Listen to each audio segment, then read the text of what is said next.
नमस्कार मित्रों। आज मैं एक बहुत ही इंटरेस्टिंग टॉपिक लेकर आया हूँ, लव रिलेशनशिप।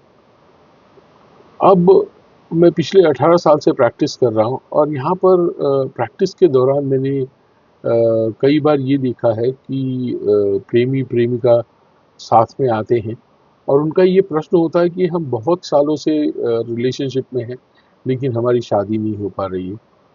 उनका कई लोग जो होते हैं उनका प्रश्न ये होता है कि हम बहुत साल से रिलेशनशिप में हैं, लेकिन हमारे रिलेशनशिप में वो मैच्योरिटी नहीं है। हम एक इमोशनल इनसिक्योरिटी को फेस करते हैं हमेशा।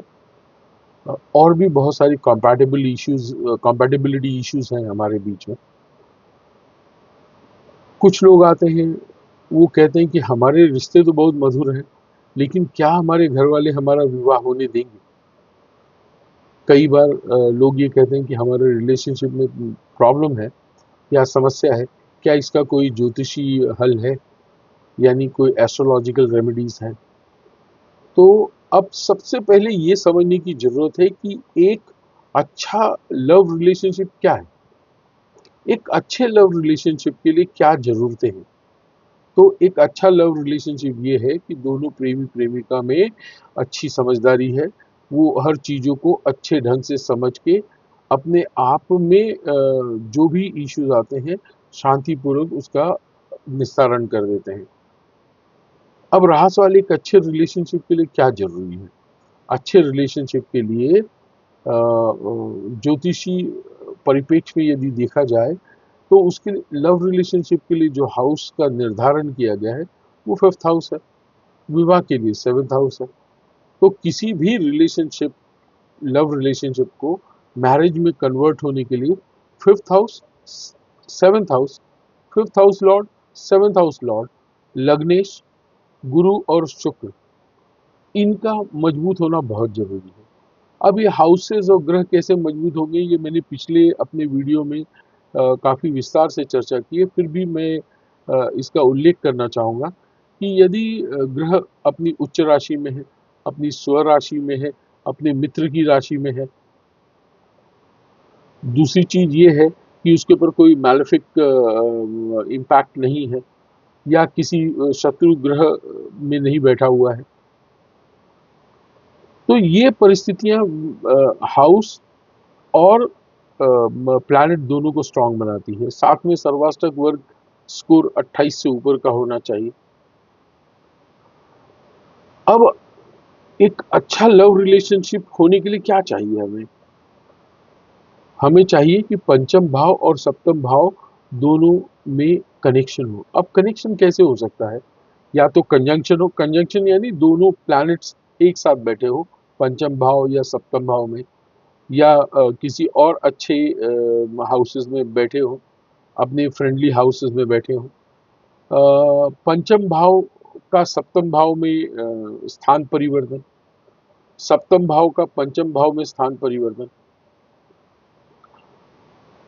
दूसरी चीज ये है कि दोनों एक दूसरे को म्यूचुअली एस्पेक्ट करते हैं। तो ये रिक्वायरमेंट है एक अच्छे रिलेशनशिप के लिए। अब क्या यही जरूरी है? नहीं, हमारी जो मानसिकता है उसका भी बहुत पॉजिटिव होना बहुत जरूरी है। वो ऐसी सोच होनी चाहिए कि हम एक दूसरे के प्रति जिम्मेदार रहेंगे और एक्सपेक्टेशंस कम रखेंगे, क्योंकि जहाँ एक्सपेक्टेशंस होती हैं वहाँ पर विवाद होने के चांसेस बढ़ जाते हैं। जहाँ पर ज़्यादा रिलेशनशिप डिमांडिंग हो जाता है, वहाँ पर समस्याएं बढ़ जाती हैं। अब ये तो हो गया कि क्या होना चाहिए एक अच्छे रिलेशनशिप के लिए, लेकिन समस्या कैसे आती है? समस्या ये आती है कि पंचम भाव में राहु बैठ जाए, सप्तम भाव में राहु बैठ जाए, शुक्र कमजोर हो जाए, गुरु कमजोर हो जाए, लग्नेश कमजोर हो, पंचम और सप्तम भाव के सर्वाष्टक स्कोर कम हो, पंचमेश और सप्तमेश पे मैलेफिक इम्पैक्ट हो, पंचम भाव और सप्तम भाव दोनों में के स्वामियों में कोई कनेक्शन ना हो। तो ऐसी जब समस्या क्रिएट होती है चार्ट में, तो उससे कॉम्पेटिबिलिटी इश्यूज आते हैं। एक दूसरे के साथ विवाद बढ़ जाता है, कोई टॉपिक ऑफ कॉमन इंटरेस्ट पे कोई समझदारी नहीं रहती, दोनों व्यक्ति सेम पेज पे नहीं रहते जीवन के जरूरी निर्णयों के लिए। जब ऐसी स्थिति उत्पन्न होती है तो विवाह होना बहुत मुश्किल हो जाता है, क्योंकि जो व्यक्ति लड़ता रहेगा तो विवाह के बारे में कब सोचेगा वो। अब रहा सवाल, क्या इसका कोई इलाज है, क्या इसका ज्योतिषीय कोई रेमेडी है? यस, ज्योतिषीय रेमेडी ये है कि यदि कन्या को ये महसूस हो रहा है कि उसका पार्टनर उसकी देखभाल ढंग से नहीं कर रहा है, उसके जो इमोशनल रिक्वायरमेंट है उसको फुलफिल नहीं कर रहा है, उसके साथ कोई जुड़ाव महसूस नहीं कर रहा है, तो उसने पार्वती स्वयंवर मंत्र का जाप करना चाहिए। ये रोज 108 बार करना चाहिए जब तक कि रिलेशनशिप इम्प्रूव ना हो जाए। फिर गुरुवार का व्रत करना चाहिए, गुरुवार का व्रत करके भगवान विष्णु की आराधना करनी चाहिए, 16 सोमवार का व्रत करना चाहिए, या जन्म नक्षत्र जिस दिन पड़े उस दिन से राम रक्षा स्तोत्र का पाठ कम से कम 9 दिन तक करना चाहिए, ऐसे 3 महीने करना चाहिए। यदि ये स्थिति लड़के यानी पुरुष मित्र के जीवन में आती है, तो वहाँ पर ये देखना चाहिए कि शुक्र की पोजीशन कैसी है। तो शुक्र को मजबूत करना चाहिए, भिखारियों को फ्राइडे के दिन मीठा खिलाना चाहिए सफ़ेद रंग का, इससे शुक्र मजबूत होता है। महालक्ष्मी की आराधना करनी चाहिए, भगवान राम की आराधना करनी चाहिए। तो ये कुछ उपाय हैं जिससे हम रिलेशनशिप को थोड़ा सा सुधार सकते हैं, लेकिन मेजर सुधार तब आएगा जब हम एक दूसरे के प्रति अपनी जिम्मेदारियों को समझेंगे। हमें वही एक्सपेक्टेशन करनी है जो ह्यूमनली पॉसिबल है। जो ह्यूमनली इम्पॉसिबल है उसके बारे में यदि हम ज़्यादा सोचेंगे और उसकी ज़्यादा डिमांड करेंगे तो शायद हो सकता है कि रिलेशनशिप न चल सके। यदि कोई व्यक्ति क्रोधी है, बात बात पे झगड़े पे उतारू हो जाए, तो जब विवाद की स्थिति बन जाए तो वहाँ से हट लेना चाहिए। ऐसा नहीं है कि वो लड़ने लगे तो हम भी लड़ने लगे। तो ऐसी कुछ जो हमें लाइफस्टाइल चेंजेस डेफिनेटली लाना चाहिए। हमें व्यवहारिकता में ये देखना चाहिए कि क्या दोनों के लिए उचित हो, वही सोचना चाहिए हमें और वही करना चाहिए।